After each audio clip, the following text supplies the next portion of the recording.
বর্তমানে টি-20 ক্রিকেটের মিডল অর্ডারে বাংলাদেশের অবস্থা খুবই নাজেহাল। একসাথে কয়েকজন ক্রিকেটার ধারাবাহিকতা না থাকায় মিডল অর্ডারের অবস্থা বেশ নড়বড়ে। এমন অবস্থায় সাব্বির রহমানকে দলে নেওয়াটা যেন সময়ের দাবি। সাব্বির রহমান কোন ধরনের ক্রিকেটার তা কারো অজানা নয়। যখন তার ব্যাট জ্বলে ওঠে তখনই বোলারদের হাস্যোজ্জ্বল মুখ হয়ে যায় মলিন। নিজের দিনে বিধ্বংসী ভূমিকায় অবতীর্ণ হয়ে বোলারদের জন্য হয়ে ওঠেন রীতিমতো দুঃস্বপ্ন।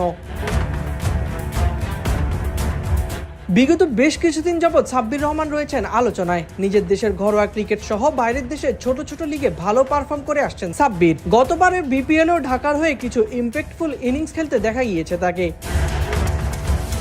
টি-20তে বর্তমানে বাংলাদেশ দল ভালো করছে, এই ব্যাপারে কোনো সন্দেহ নেই।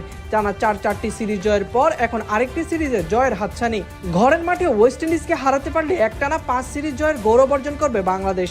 বাংলাদেশের টপ অর্ডারের অবস্থা তুলনামূলক ভালোই। স্পিন ও পেস ডিপার্টমেন্টেও যথেষ্ট ভালো ফলাফল আসছে, কিন্তু মিডল অর্ডার নিয়ে খুব চিন্তায় বর্তমান বাংলাদেশ দল।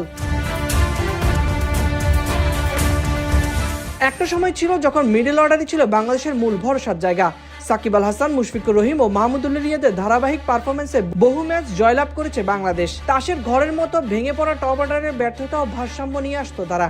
তাদের অবসর বা সরে যাওয়ার পরই তাওহিদ হৃদয়, শামীম পাটোয়ারি ও জাকির আলীদের দায়িত্ব দেওয়া হয় মিডল অর্ডারের। তবে সেই মিডল অর্ডার নিয়ে এখন ধুঁকছে বাংলাদেশ দল। সম্প্রতি সময় ধারাবাহিক সাব্বির রহমান, যেখানে সুযোগ পাচ্ছেন অবদান রাখার চেষ্টা করছেন তিনি। দলে সুযোগ পাওয়ার জন্য নিজেও মরিয়া হয়ে উঠেছেন।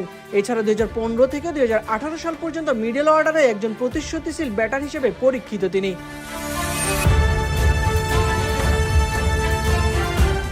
এমন অবস্থায় ব্যাটিং অর্ডারের চতুর্থ বা পঞ্চম পজিশনে সাব্বির রহমানকে দেখতে অধীর আগ্রহী ভক্তকুল।